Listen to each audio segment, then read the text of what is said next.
घना जंगल जहाँ दिन में भी अंधेरा छाया रहता। पक्षियों की चहचहाट की जगह वहाँ राक्षसों की दहाड़ गूंजती।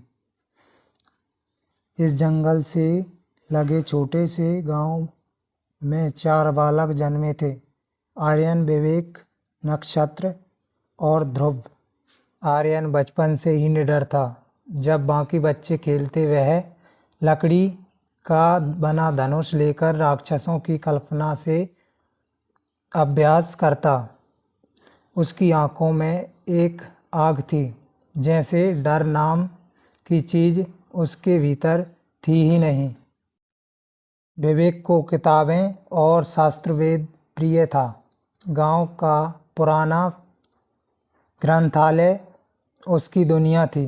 वह अक्षरों को पढ़ते पढ़ते इतनी गहराई में चला जाता कि अक्सर खाना पीना भूल जाता। उसका कहना था, बिना ज्ञान के साहस अंधा है। नक्षत्र बचपन से ही पेड़ों, नदियों और जानवरों से बातें करता। पक्षी उसके कंधे पर आ बैठते। हिरण उसके पास डर के बिना आते। गांव वाले कहते, यह बच्चा प्रकृति का पुत्र है। ध्रुव सबसे अलग था। वह ज़्यादा बोलता नहीं, पर उसकी आंखों में गहरी शांति थी। बचपन में ही वह घंटों ध्यान में बैठा जाता। गांव के लोग हैरान रहते कि इतना छोटा बच्चा तपस्या कैसे कर लेता। एक रात गांव के पास का जंगल अचानक गर्जना से कांप उठा। लोग भागकर अपने घरों में छिप गए। तभी एक विशाल राक्षस गांव की ओर बढ़ा। उसकी आंखें अंगारों की तरह जल रही थी और दांत तलवार जैसे चमक रहे थे। गांव वाले भयभीत थे। तभी चारों बालक बाहर निकल आए।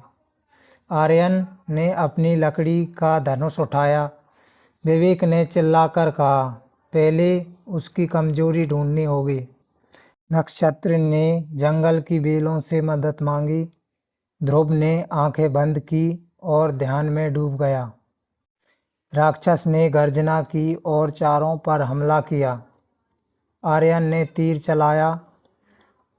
भले ही वह लकड़ी का था, पर राक्षस की शक्ति ने उसे आग जैसा बना दिया।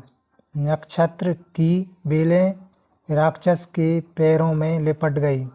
विवेक ने पुरानी किताबों से याद की हुई मंत्र ध्वनि दोहराई और ध्रुव ने ध्यान की शक्ति से चारों के दिलों का एक तार किया।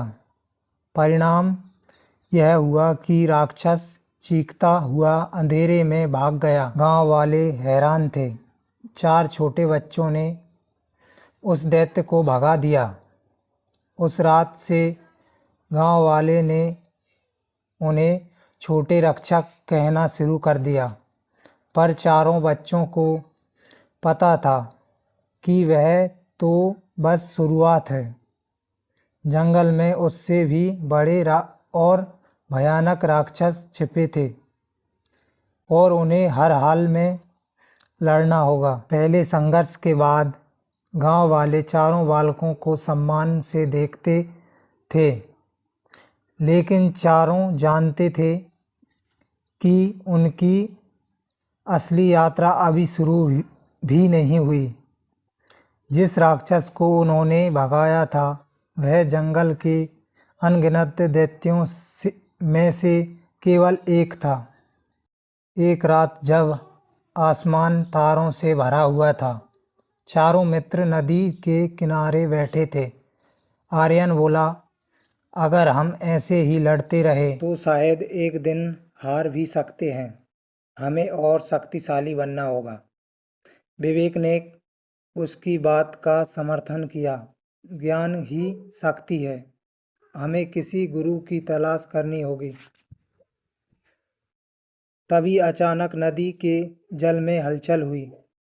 चांदनी की चमक से पानी सोने की तरह चमक उठा और उसमें से एक वृद्ध ऋषि प्रकट हुए।